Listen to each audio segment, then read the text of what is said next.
Alors, je vous explique un petit peu le sens de ce qu'on a fait aujourd'hui. En fait, j'ai été contactée par les habitants de la résidence du lac à la Paillade qui ont subi un incendie le 10 août. Et depuis cet incendie, il y a des travaux d'urgence qui ont été faits par le bailleur, SFHE. Ça consiste à mettre des petites capsules en fait, qui captent un peu la suie et qui fait que ce soit un peu respirable. Moi, je suis venu voir, très honnêtement, on est le 2 novembre, donc quelques mois après. L'odeur est toujours extrêmement forte et dans certaines parties de couloir et dans certains appartements, certains habitants commencent à avoir de l'asthme qui apparaît ou qui réapparaît. Il y a des gamins aussi qui vivent là, donc pour la santé c'est moyen. J'ai pas vu d'extincteur sur les 10 étages, donc avec le traumatisme de l'incendie, sachant que si ça recommence on ne pourra rien faire, c'est pas non plus l'idée du siècle.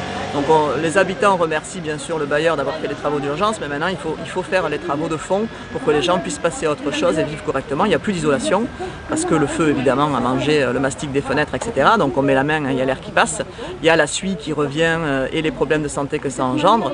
Donc là l'intervention elle était simple, elle était d'aller voir aussi à l'ARS si l'ARS pouvait faire quelque chose. Moi demain j'écrirai au bailleur voilà, pour appeler au dialogue et puis pour l'informer un peu aussi, parce que peut-être il n'est pas au courant de tout, de ce qui se passe et de ce que vivent les gens.